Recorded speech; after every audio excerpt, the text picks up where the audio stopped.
Good morning, everybody. It is March 26th, Saturday, and it's beautiful outside, a brisk 23 degrees. Came into work today to get a lot of things done. Obviously, it's crazy having your own business. You've got just so many hours in a day to get this much work done. So, I fulfill some of those obligations on Saturdays. I know a lot of you folks are doing the same, working Saturdays, working double shifts, things like that to get the bills paid. So totally understand. And I'm coming to you today to talk about something. It's a little bit, I don't know, people just don't like talking about it. The two things that are guaranteed in life: death and taxes. It's just like when I guess when your life insurance agent comes to you and says, "Hey, Mike, we need to really look at that life insurance." You don't want, it's hard to face your own mortality and stuff like that. So I'm not coming to you today to talk about death. I'm talking about taxes.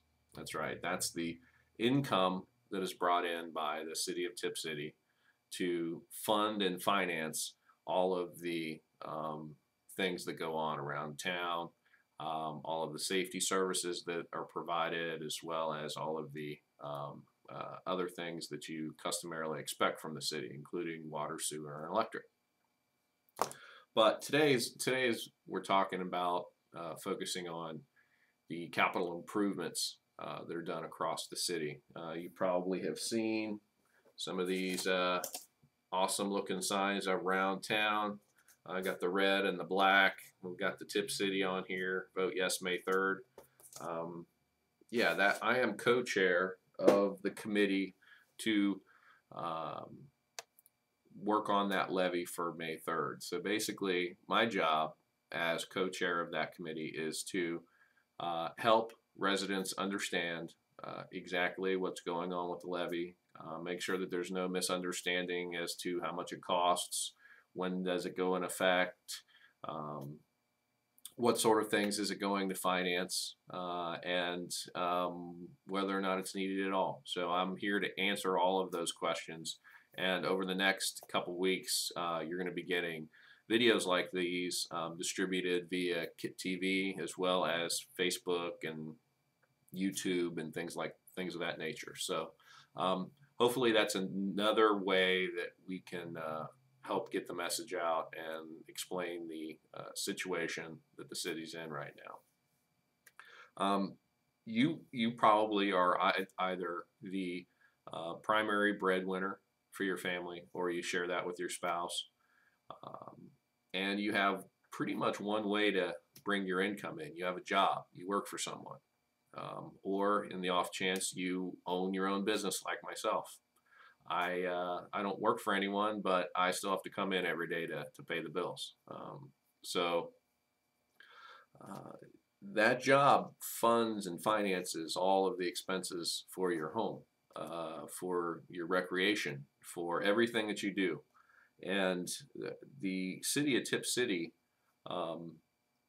its major source of income is through an income tax. Currently, Tipp City has a 1% permanent income tax and a 2.25% income tax for the parks levy. Now that parks levy that falls off on in 2012, bringing Tipp City's taxes back to 1%. And you may or may not know, you are living in the city that has the smallest tax in Miami County, and the city that has the smallest tax pretty much across the state of Ohio. Most municipalities have taxes that are higher than that, which makes our city fantastic. We do so much more with less. Now, income tax is one component of the income that is brought into the city to pay for things. There are other things like interest income that the city brings in that also pays for crucial things that the city does. Now, As you may have known, if you have a bank account, your bank is no longer paying you interest on the savings that you have in there. So if you had $5,000, $10,000, $50 even in your savings account, you no longer are making any interest really on that money. And that's because the Fed, totally out of our control, has dropped interest rates, try and help people out during this time. And what it's done is it may have helped you and I in some form or fashion when it comes down to getting money lent to us. However, when it comes to saving our earnings, yeah, we're in a bad situation there. As is the city. The city of Tipp City, up to 2008, received approximately $500,000 in interest income every year. That's $500,000. Okay. Now they are not receiving that money at all. I mean, they've got interest less than 1/2 of 1/4 of 1%. Same thing that you do. They're not unlike that in that, there is a little bit of interest occurring, but it's pretty much just safe enough to just stuff it under your mattress right now. And, that income is no longer being brought into the city and has not been since 2008. Now, what is the city to do? They just lost $500,000 a year over the past 3 years. That money used to be earmarked for, well, not earmarked. That money used to be available to City Council to go in and transfer from the general funds account into the capital funds account.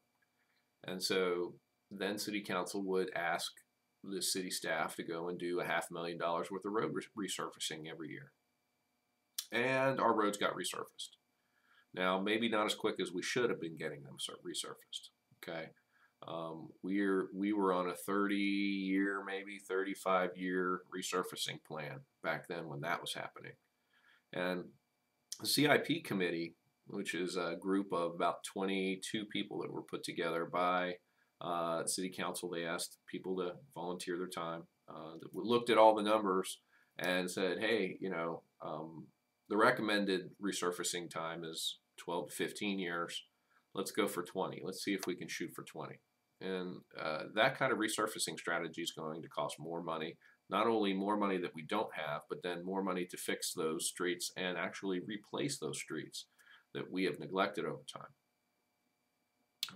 Two streets I'm speaking of is Dow Street. You may be familiar with that in the downtown, as well as South 3rd Street.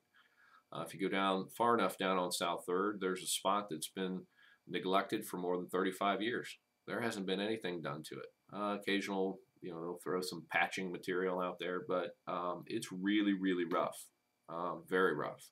There's no storm sewer, and the sanitary sewer is there but old, and they're going to have to rip it all out and put all new in.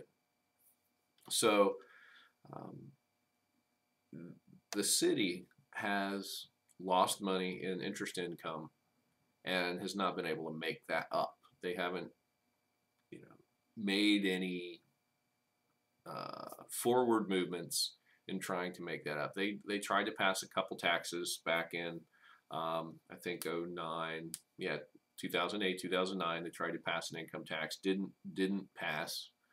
They knew there was a problem then, but the citizens said, nope, we're not gonna give you another 1/4% of our income. Well, fast forward to 2011 now. We have streets that haven't been resurfaced. All of our streets haven't been resurfaced in 3 years, almost 4 years.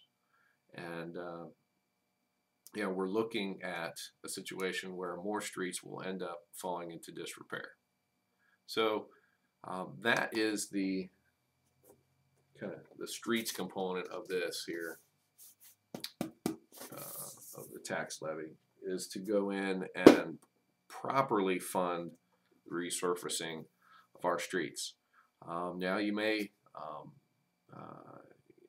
not feel like our streets need to be resurfaced. Maybe you live on a good street that was just done 7 or 10 years ago, and your street's fine and you're able to hop on the interstate, which is well paved thanks to ARRA stimulus dollars, and you drive into your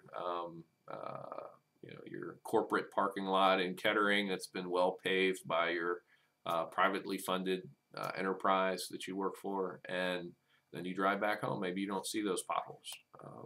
So over the coming weeks, I'm going to be showing you some pictures and some video of those potholes, so you know that they exist, and so that you know that there is a problem, that we need to make sure that the areas of town where our elderly live, the areas of town where commerce happens, do not fully degrade. I had a call the other day from a woman that went to go and drop off her mail at the post office, and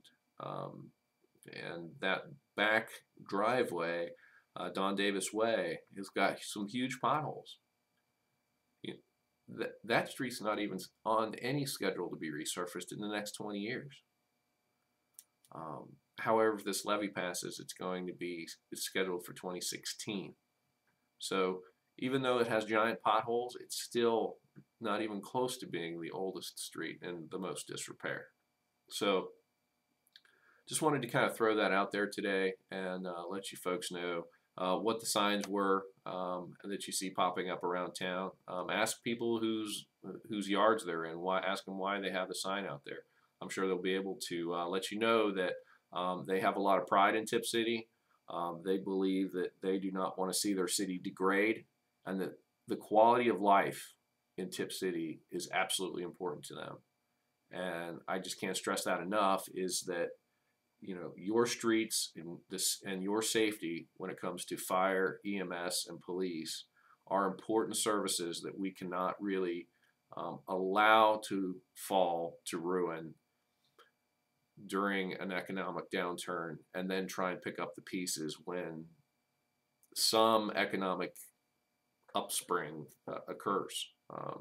We need to really do our best to make sure that we're taking care of that, and that is my position, and I hope that you can see that position on May 3rd when you go to vote yes for the municipality of Tipp City. Thanks. Paid for by the citizens for a strong Tipp City. Rick Maines Jr., Treasurer, 115 South Tippecanoe Drive, Tipp City, Ohio, 45371.